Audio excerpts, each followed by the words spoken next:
El día de hoy vamos a hablar un poco sobre la tutela y la curatela. Con esto estaríamos cerrando nuestra parcialidad dentro del curso de Derecho Romano.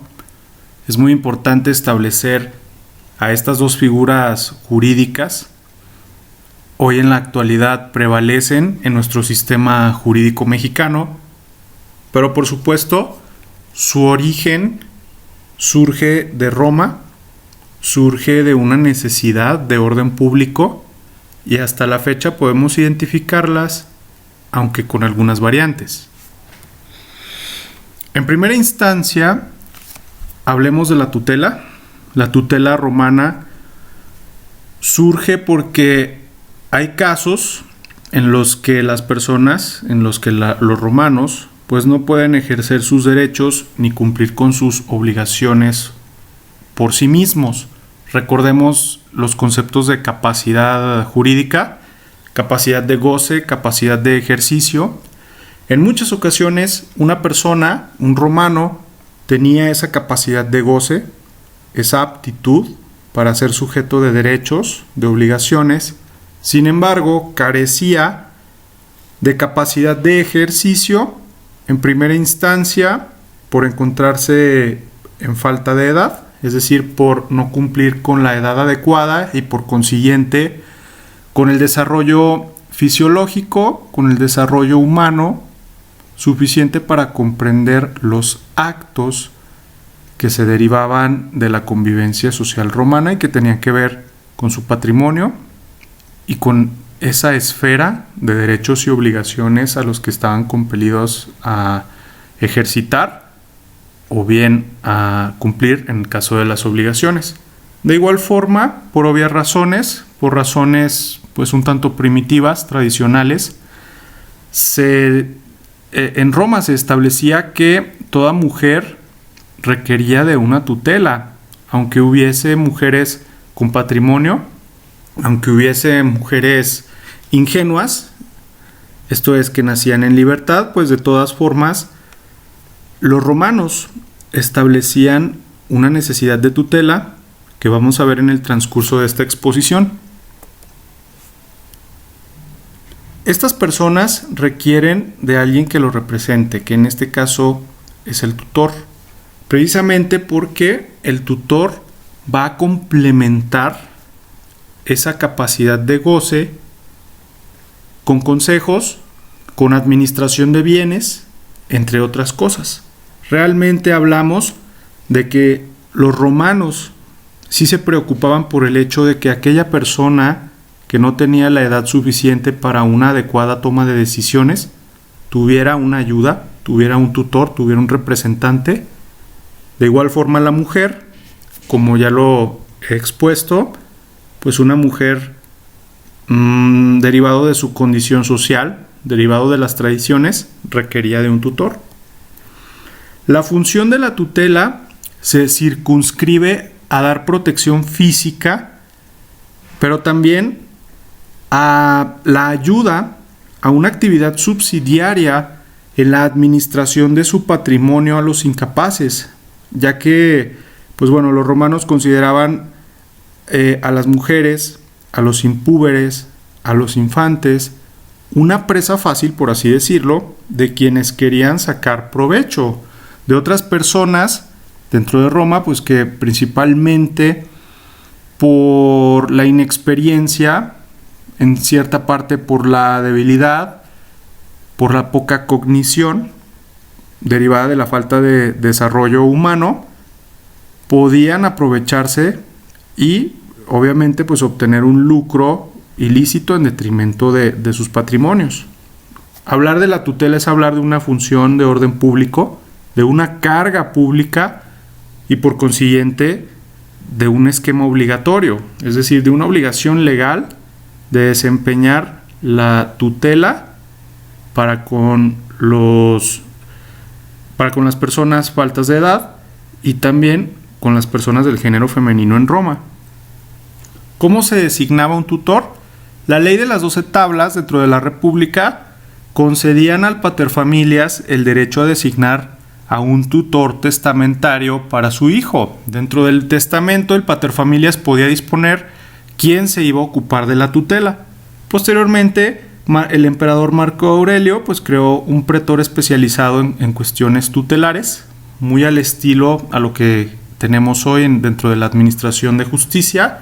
Pero bueno, lo importante aquí es conocer que la tutela nace en Roma como una necesidad social y sobre todo como una obligación para los romanos, porque ellos querían que el patrimonio se protegiera, la administración de los bienes y sobre todo la protección de quienes se consideraban desamparados precisamente por su condición. Algo muy importante es establecer lo que debe de entenderse por infantes, por púberes y por impúberes. Los infantes en Roma eran consideradas aquellas personas de 0 hasta los 7 años de edad. Y bueno, prácticamente eran los niños. Los impúberes eran las personas jóvenes que no habían alcanzado la pubertad. Los romanos consideraban que una mujer obtenía su rango de pubertad a los 12 años y los hombres a los 14. Entonces, un impúber era aquella persona de 7 hasta menos de 12 años en el caso de las mujeres y de los 7 hasta antes o menos de 14 en caso de los hombres. Tanto infantes como impúberes eran considerados pupilos, del latín pupilus, y requerían de un tutor. Los impúberes dejaban de tener la obligación de contar con un tutor a los 12 y a los 14 años, porque alcanzaban la pubertad. Posteriormente, a partir de los 12 y de los 14 hasta los 25 años, podían tener un curador, como lo veremos más adelante. ¿Cuáles eran los impedimentos para ser tutor? Ser sordo, ser mudo, obviamente las personas con enfermedades mentales, las personas con enfermedades crónicas o graves, aquellas personas que siendo capaces tuvieran cierta enemistad con el padre del pupilo. Posteriormente, Justiniano estableció otras excepciones como impedimentos para ser tutor. Por ejemplo, establecía que no podía ser un tutor aquel menor de 25 años. Los monjes ni los obispos, precisamente por su característica de ser ministros de cultos religiosos, tampoco podrían serlo. Y ni los acreedores ni los deudores del pupilo podían desempeñar esta obligación pública dada la condición, dada la posición en detrimento del patrimonio en la que se veía comprometida alguna deuda, en la que se veía comprometido el conjunto de bienes del tutor. Y por supuesto, hablar de impedimentos es hablar también de una protección. De nada serviría que una persona que cumpliera o que estuviera en estos supuestos fuera el tutor de un menor de edad en la antigua Roma, dado que no se cumpliría con el objetivo, que como ya lo explicamos, era el de protegerlo físicamente, pero también el de administrar su patrimonio, el de administrar sus bienes, pagar sus deudas, entre otras cosas. Había también excusas, es decir, aquella persona que era nombrada tutor podría excusarse, podría denegarse a desempeñar esta obligación pública. Estos se establecen en la etapa del Principado y principalmente obedecía a que en ocasiones aquel tutor ejercía cargos públicos, tenía ciertos privilegios, contraía alguna enfermedad o perdía su libertad, entre otras cuestiones. hablar de una excusa es hablar de un perdón, hablar de una negativa a desempeñar esta función pública de la tutela, precisamente por ese impedimento, precisamente porque se presentaba aquella incapacidad que de nada serviría desempeñarla porque el menor seguiría desprotegido. De aquí que las facultades y las funciones del tutor principalmente sea, pues bueno, la de administrar los bienes del pupilo por sí mismo, o bien este último podía actuar en presencia del tutor.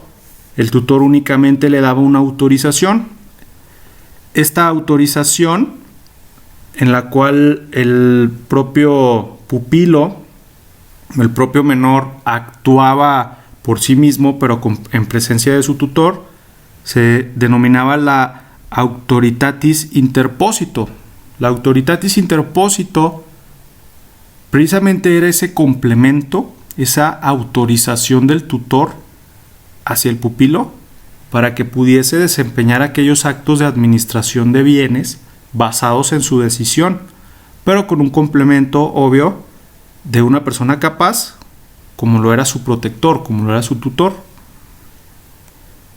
De igual forma existía la negotiorum gestio. La negotiorum gestio, en este caso, era la actuación por sí del tutor, pero en ausencia, es decir, no se requería la presencia del pupilo para desempeñar actos de administración de bienes, de venta de los bienes, del pago de deudas, de contraer contratos, precisamente porque había alguna cuestión donde pues el pupilo tenía patrimonio, pero en ocasiones o no le interesaba o no tenía la capacidad para comprender la naturaleza de los actos de enajenación, los actos de administración de los bienes, y se autorizaba que el propio tutor lo realizara en su ausencia, es decir, no se necesitaba la autoritatis interposito, que es decir, la presencia y la autorización del tutor. El mismo tutor fungía como el propio administrador, directo de los bienes. Otra facultad era suministrar al pupilo la educación y manutención. Esto se hacía asignando cantidades para tal efecto. Podía en ocasiones, pues por supuesto, usarse el patrimonio del pupilo, pero más que una facultad, pues bueno, era una obligación. El tutor tenía que hacer las veces de un paterfamilias, por así decirlo, tenía que educar a su pupilo y tenía que pues mantenerlo. Obviamente, para llevar una adecuada administración de sus bienes, el tutor tenía que realizar un inventario de los mismos.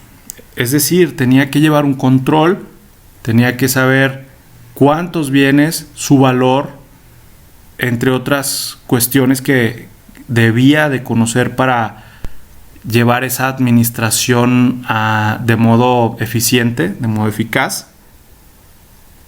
Y bueno, a raíz de este control, pues no solamente tenía que saber qué bienes tenía que saberlo con la finalidad de acrecentarlos. El tutor estaba autorizado, de igual forma el pupilo, con la autoritatis interposito, pues de celebrar préstamos de dinero, cobrando intereses, obviamente. Sabemos que ya había dinero en Roma, sabemos que en Roma pues ya existía esa cuestión de movimiento económico muy grande, ya se celebraban contratos, ya se celebraban cuestiones mercantiles que propiciaban el acrecentamiento de los bienes. El tutor también estaba facultado para vender cosas, pero siempre con la consigna de que todos estos actos fueran en beneficio del menor para que su patrimonio se incrementara y siempre tuviera una sostenibilidad financiera adecuada. Es decir, la tutela, más allá de la protección, más allá de la administración, también tenía que velar por los intereses personales, preocuparse sobre todo porque el pupilo pudiera desarrollarse, pudiera crecer como un hombre de bien. Y esto, como parte de una estructura social, como parte de una estructura política, pues era de suma importancia para los romanos. Dentro de la tutela nos interesa saber cómo se procuraba que el tutor se desempeñara adecuadamente, porque obviamente existían casos en los cuales los tutores podían desatender sus obligaciones, podían desatender su atención hacia el menor. Realmente hablamos de una especie de obligación que, por supuesto, que había quienes no querían cumplirla. Y bueno, lo interesante aquí es que ya en la República, desde las 12 tablas, desde la ley de las 12 tablas, se preveían 3 acciones. Estas 3 acciones tendían a que el tutor se desempeñara adecuadamente. ¿Por qué? Porque, por ejemplo, la primera, que es la accusatio suspecti tutoris, era dada como una acción pública, era una acción ejercida, podía ser ejercida por cualquiera, menos por el pupilo, por cuestiones de capacidad. Y bueno, esta acusación, esta acción, esta facultad que se tenía para acudir ante el pretor, recordemos que aquí ya se establece la división en los magistrados durante la República, pues bueno, podía ser sancionada con la infamia, es decir, con una pena que consistía en que a ese tutor, a ese ciudadano romano, precisamente por desempeñarse de manera no adecuada, pues podía ser vedado, se le podía prohibir el desempeño de ciertos cargos, de ciertos privilegios dentro de Roma, si es que se comprobaba a través del procedimiento correspondiente, pues que estaba desatendiendo al menor. Otras 2 acciones son, por ejemplo, la actio rationibus distrahendi. Esta era de carácter penal, la anterior era de carácter civil, y esta se daba cuando se demostraba por alguna circunstancia que el tutor estaba sustrayendo ilícitamente al patrimonio, el patrimonio del menor, perdón. El patrimonio del pupilo era lo que le daba esa capacidad de vivir. Y ya el derecho penal romano sancionaba el hecho de que el tutor, precisamente por esa facilidad que tenía con el pupilo, pues sustrayera su patrimonio en su detrimento y posteriormente quedara en un estado de indefensión grave. La otra acción era, por ejemplo, la actio tutelae. Bueno, esta se establece posteriormente. Esta, por ejemplo, se usaba para resarcir aquellos adeudos, pero únicamente era entre el patrimonio del pupilo y entre el tutor, y era muy común que se diera al finalizar la obligación de la tutela, es decir, cuando por alguna circunstancia la tutela se extinguía.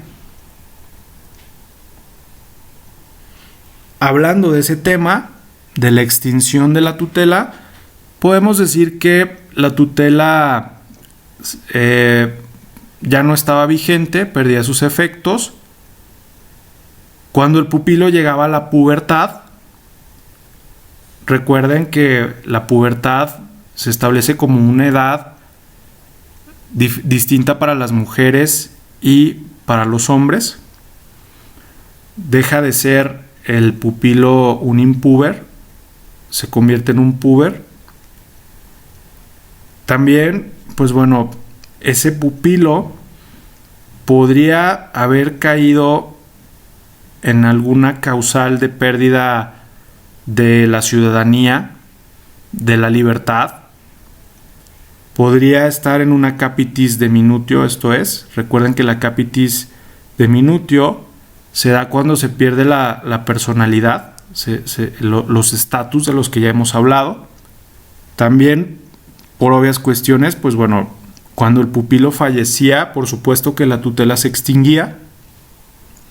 El tutor también podría fallecer o también podría ser esclavo, podría perder la ciudadanía, pero bueno, en su caso aquí la tutela con esa persona cesaba y le era asignado otro tutor al pupilo, porque no podría estar en estado de indefensión, aun cuando su tutor primario falleciera o se perdiera por alguna cuestión. Otra causal de la extinción tutelar era el cumplimiento del término o condición resolutorias fijadas por el testador. Esto solamente en cuanto a la tutela testamentaria.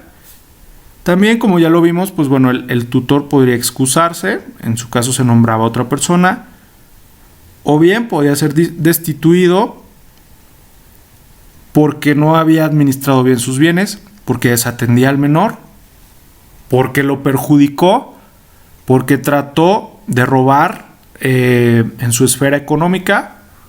Y bueno, había causas de extinción.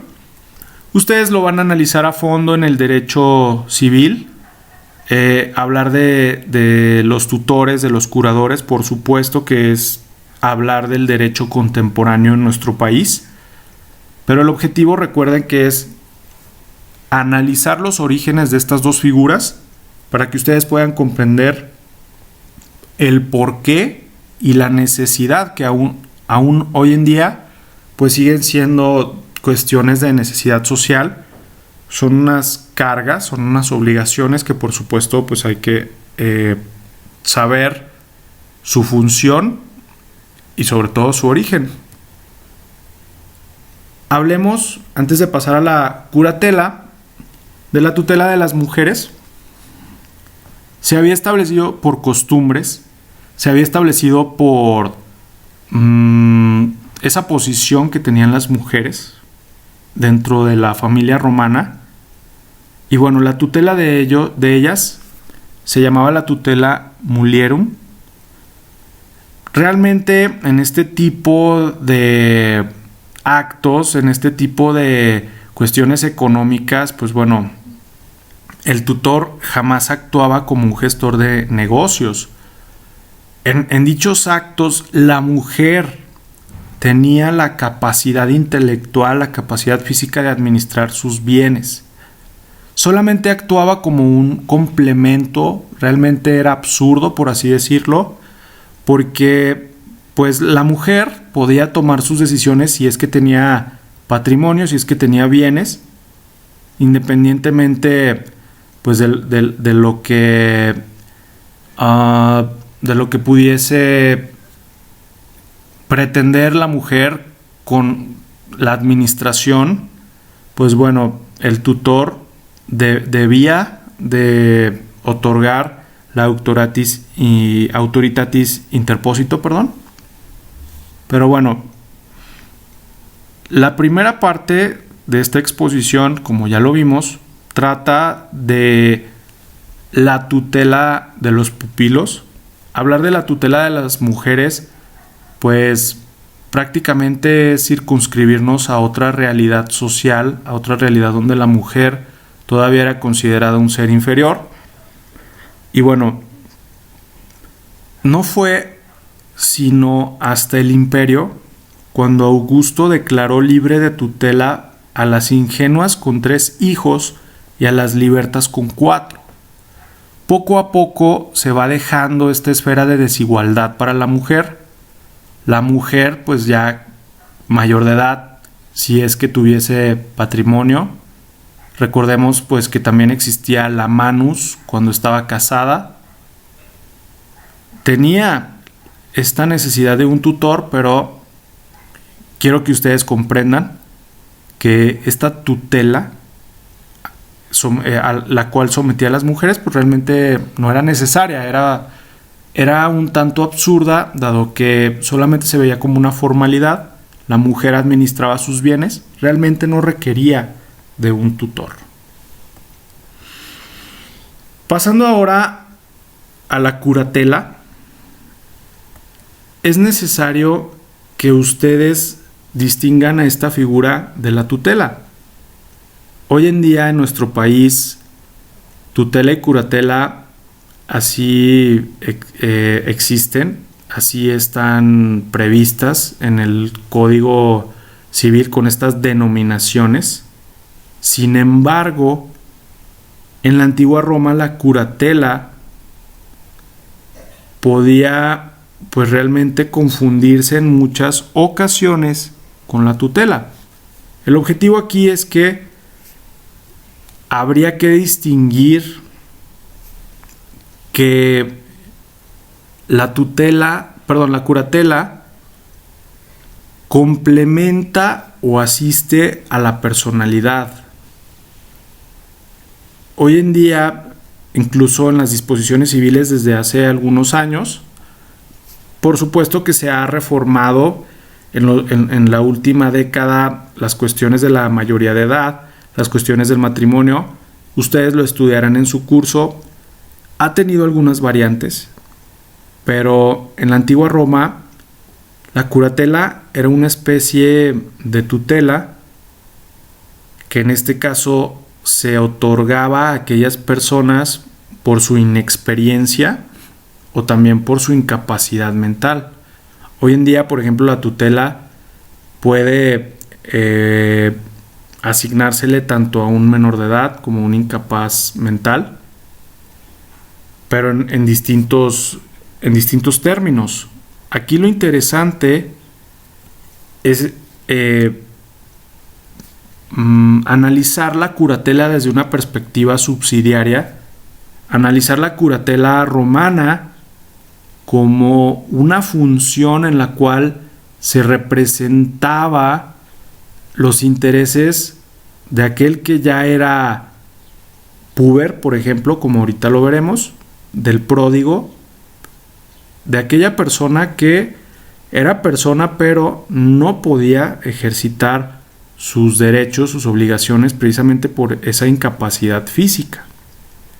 En las 12 tablas se establecía que este tipo de personas debían contar con un curador. El cierto grado de incapacidad que estas personas van a contar durante la administración de sus bienes también es de suma importancia para los romanos, en la medida en que ellos no podían tomar decisiones acertadamente, porque por ejemplo, pues ellos lo llamaban locura. Hoy en día ya no podemos hablar de locura, pero la incapacidad mental impedía que esa administración fuera idónea. El hecho de ser pródigo, como ahorita lo veremos, implicaba más que nada un afán por una mala administración, por el derroche de los bienes.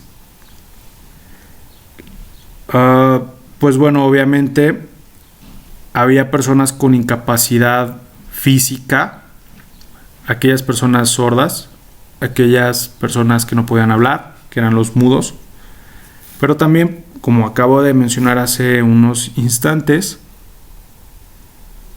el curador tenía que hacerse presente como un consejero con aquellos que habían dejado de tener un tutor, en este caso con los púberes que fueran menores de 25 años de edad.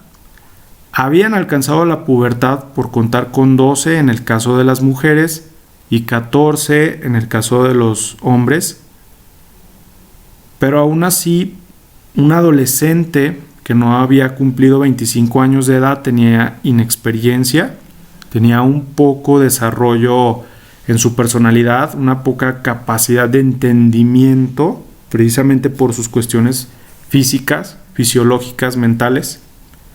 Y es así como la curatela se establece también como una función pública que complementa a la personalidad.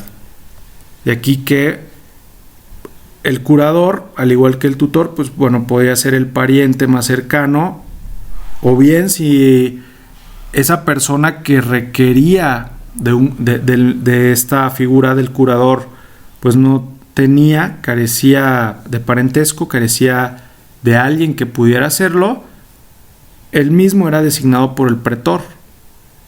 El pretor, como ya lo hemos visto, que fuese especializado en estas cuestiones familiares, en estas cuestiones de pupilos, o bien el pretor que fuera especializado en las cuestiones civiles. Las funciones del curador son meramente de administración. No se habla como en la tutela de la autoritatis interposito. Se habla de esta autoridad, de este sentido, solo para los púberes menores de 25 años, porque todavía hablamos de alguien, como lo acabo de mencionar, que si bien ya cuenta con una edad para poder reproducirse, por ejemplo, para poder procrear, pues todavía no cuenta con algunos conocimientos y con la experiencia necesaria para desenvolverse en la sociedad romana. Hablando de este tema, la cura minorum, pues bueno, se establece en el siglo III a.C. en una ley. Esta ley era la denominada Lex Letoria. Se escribe Pletoria, pero bueno, se ha dicho que también se denominaba Letoria. Otorgaba la protección al púber menor de 25 que tuviese inexperiencia. Marco Aurelio establece la facultad para asignarle un curador como consejero, pero en estos tiempos todavía no era de carácter obligatorio.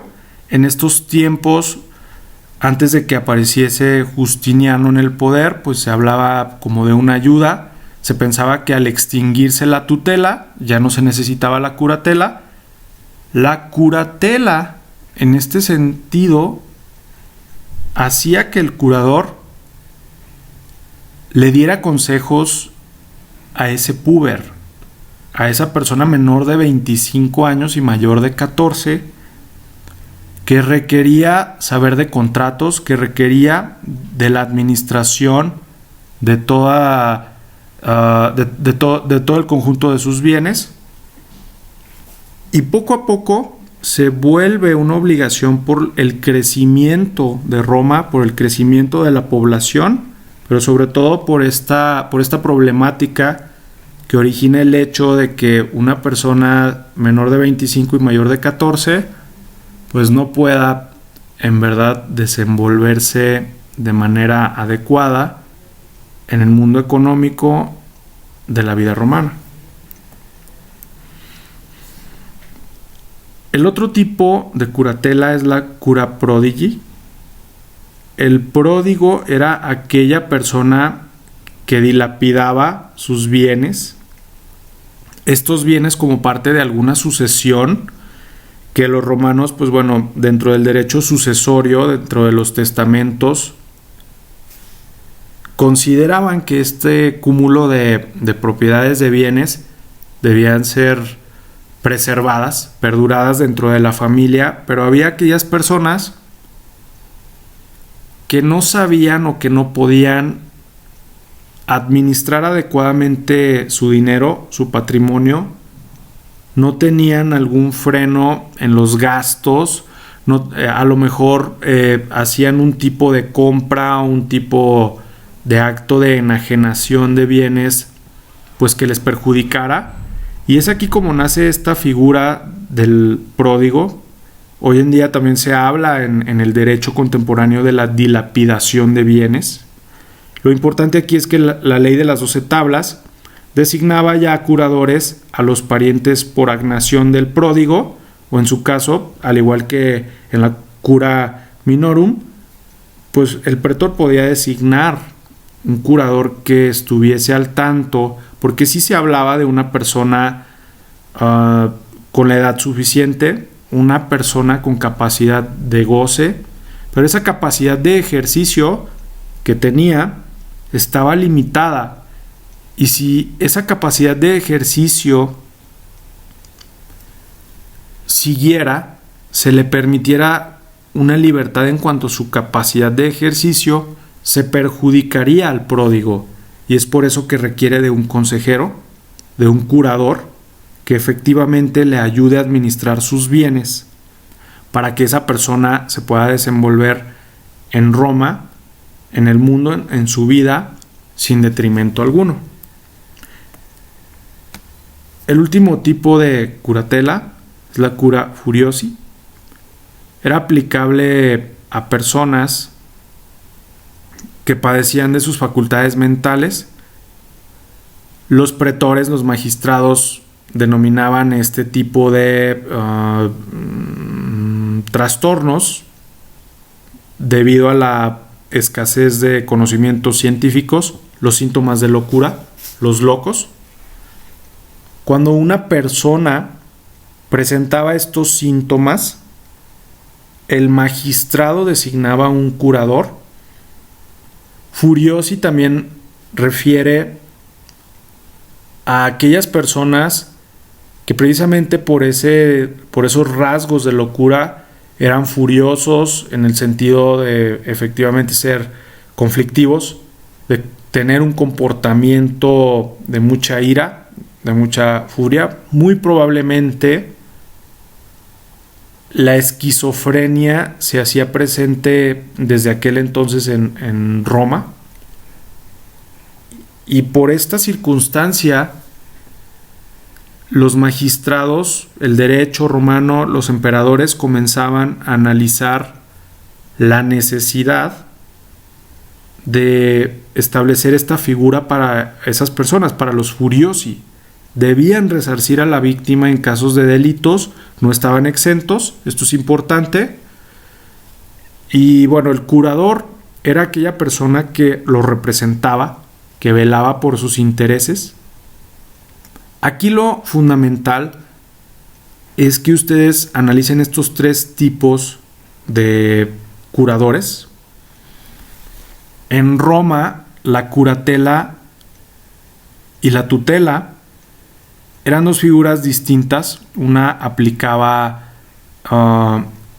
para tres supuestos. La curatela aplicaba para los cura minorum, ya lo dijimos, son los púberes menores de 25 años, con inexperiencia sobre todo. La cura prodigi para el pródigo, para el que dilapida los bienes, y la cura furiosi para quienes carecen de facultades mentales que les permita una adecuada administración de sus bienes. La tutela, es necesario que ustedes comprendan que en Roma se aplicaba para los impúberes, para los que no han alcanzado la pubertad, y para las mujeres. Entonces, en este sentido, la curatela era una tutela, por así decirlo. Eran prácticamente casi las mismas facultades, pero esta aplicaba para estos tres supuestos, y por tal motivo podría de alguna forma mezclarse, entenderse de un sentido similar, muy distinto a como lo entendemos en el derecho mexicano. Ustedes se darán cuenta de las variantes y del hecho de que en alguna etapa del derecho mexicano civil se llegó a contemplar en nuestros códigos el hecho de que una persona tuviese un tutor, pero también un curador, precisamente porque el curador es el que vigila hoy, en la actualidad, ya en el derecho mexicano contemporáneo, al tutor. Y es precisamente lo que hay que saber sobre estas dos figuras. Muchas gracias.